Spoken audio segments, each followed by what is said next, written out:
Party के राष्ट्रीय प्रवक्ता हैं। तिवारी जी, बहुत स्वागत आपका। मैं आपसे जानना चाहता हूं कि इन पहलवानों को न्याय के बजाय मैं देख रहा हूं विक्टिम शेम किया जा रहा है, किसी को जातिगत आधार पर गालियां दी जा रही, सोशल मीडिया पर इनके बारे में ऐसी ऐसी भद्दी बातें लिखी जा रही हैं कि कल तक इनकी तस्वीरें लगा के लोग गौरव की अनुभूति, देश की बेटी बताते थे, आज उन्हीं को गालियां दी जा रही हैं। नमस्कार ब्रजेश जी, आपको, दर्शकों को और को पैनलिस्ट को। देखिए, जब ब्रजभूषण सिंह ने कह दिया कि अगर प्रधानमंत्री कहेंगे, अमित शाह कहेंगे और जेपी नड्डा कहेंगे इस्तीफा दे देंगे, तो ये स्पष्ट है कि उनको सर्वोच्च स्तर पर प्रोटेक्शन है। अब प्रधानमंत्री जिसके ऊपर हाथ रख देते हैं वो सारे गुनाहों से उसको माफ कर दिया जाता है, और जिसके ऊपर उसने गुनाह किया है वही गुनहगार हो जाता है। आज मैं अखबार में देख रहा था, एक खबर छपी है दिल्ली की इंडियन एक्सप्रेस में कि एक महिला ने सेक्सुअल असॉल्ट की कंप्लेन की और उस पुरुष को अरेस्ट कर लिया गया। किसने अरेस्ट किया?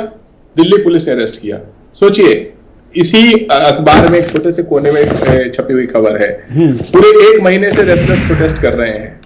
जब प्रधानमंत्री कह चुके हैं कि उनके परिवार का हिस्सा है, जब इंडियन एक्सप्रेस छाप चुका है 27 अप्रैल को कि 2014 में भी जो फिजियोथेरेपिस्ट था उन्होंने कहा था कि लड़कियों का शोषण हुआ है। मैं तो देखता हूं कि रामायण से लेके, महाभारत से लेके, भारत से लेके अफगानिस्तान तक कोई ऐसा व्यक्ति है नहीं जिसके ऊपर 1000 लड़कियों का शोषण सरेआम आरोप लगा हो और वो सीना तान के घूम रहा हो, कह रहा हो कि प्रधानमंत्री मेरे हनुमान है या मैं उनका हनुमान हूं। तो भारतीय जनता पार्टी, जिसके इस साल अपने ऊपर 3 तमगे लिए हैं, एक वो तमगा कि बिल्किस बानो के रेपिस्ट को छोड़ दिया गया, एक वो तमगा कि बाबू बजरंगी जो कैमरे पे कहता है कि मैंने एक गर्भवती महिला का पेट चीरा, उसमें से बच्चे को निकाला और मुझे महाराणा प्रताप की अनुभूति हुई जब मैंने उसे त्रिशूल की नोक पे रखा, जो बजरंग दल से आता है, वो तमगा, और ये कि ब्रिजभूषण का तमगा।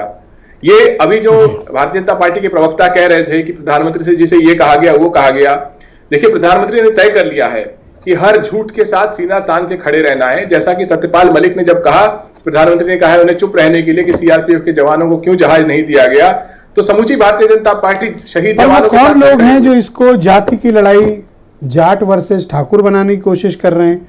वो कौन लोग हैं जो इसको हरियाणा वर्सेस उत्तर प्रदेश करना चाहते हैं? बजाय इंसाफ देने के लड़ाई किसी और तरफ जा रही है। देखिए, अगर देश के सारे संस्थान ध्वस्त होने लगे, जहां पर बेटियां जिन्होंने देश का गौरव बढ़ाया हो, सड़क पर खड़ी हो, पिट रही हो, पुलिस द्वारा पिट रही हो, और सुप्रीम कोर्ट में जाकर के कहें कि एफआईआर करें, और सुप्रीम कोर्ट के कहने पे एफआईआर हो एक ऐसे व्यक्ति के ऊपर जिसने कैमरे पर कबूल किया है बहुत सारी चीजें जी, तो इसका मतलब है कि सारी संस्थाएं उन बेटियों की नजर से तो खोखली हो गई। तो फिर कोई उसको राजनीति के रूप में, आपको कोई उम्मीद है कि ब्रजभूषण के खिलाफ कार्रवाई होगी? वो तो पगड़ी गुड़ी लगा के, मेडल वेडल लगा के घूम रहे हैं जनता के बीच, उन्हें कोई फर्क ही नहीं कि एफआईआर 40 से 41 हो गई, नो प्रॉब्लम।